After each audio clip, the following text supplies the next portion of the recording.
Hey everyone, welcome back. My name is Heather Grace, founder of Heather Grace Skincare, and thank you for joining today. And if you like this content, please like, share, follow, comment, and hit that bell button.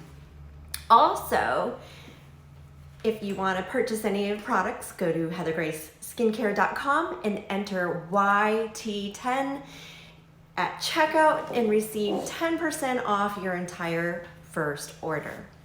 So today, I wanted to talk a little bit about DIY, do-it-yourself skincare.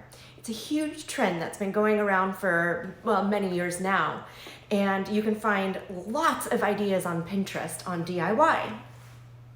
And before I go into this, I want to preface this by saying I absolutely 100% encourage your creative outlet. If you want to try something, I encourage it. But let's talk about some of the dangers that can ensue while making DIY skincare. So also, before I go into that, just to let you know, brands like myself, even the big brands, we use our ingredients specifically for a reason, each ingredient that we use in our formulas.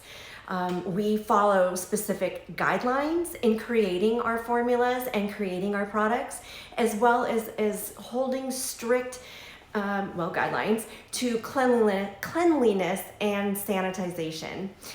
We also use accurate measurements down to even just in grams rather than in cups or ounces, because they're not accurate at that point. And with some raw ingredients, you really need the specific accuracy.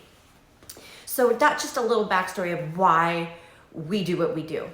But the top reasons, I would say DIY can be dangerous. And again, I'm not saying don't do it. I'm just saying that there are some things to think about before you start. Number one is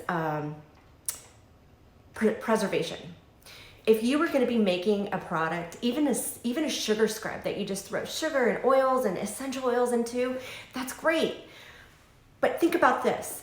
If your sugar scrub is sitting in your shower or it's sitting in your bathtub, you're in there and you're feeling good, you're going to get yourself all scrubbied up, go and dip your hands in there, you've just introduced water. And over time, water can create bacteria and fungus and mold in that product, because it is a product that you made at home and it wasn't properly preserved. The other thing that I've seen go around, and this really, every time I see it, I cringe, is lemon. I have seen on Pinterest these creators talking about making skincare, a lightening skincare, a lightening mask using lemon. Lemon is at a pH of like 2. That is so dangerous on your skin.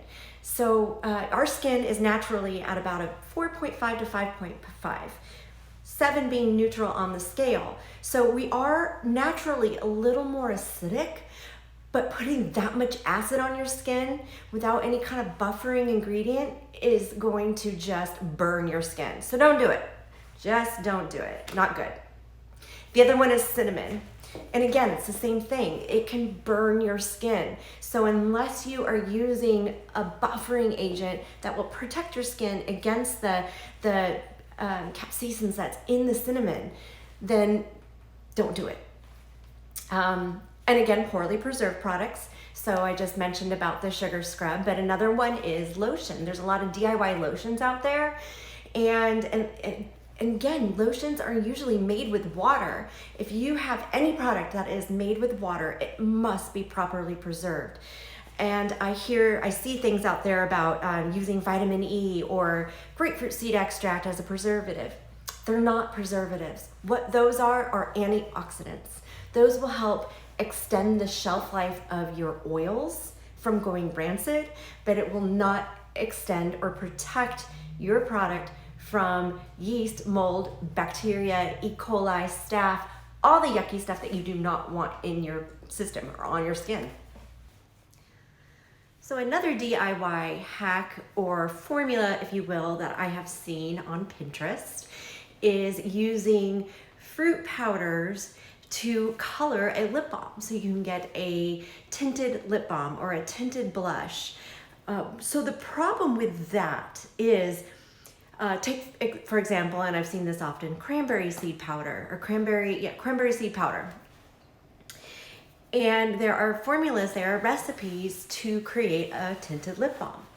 And the issue with this is that those powders, those fruit powders, they're beautiful in color, but they are not oil soluble.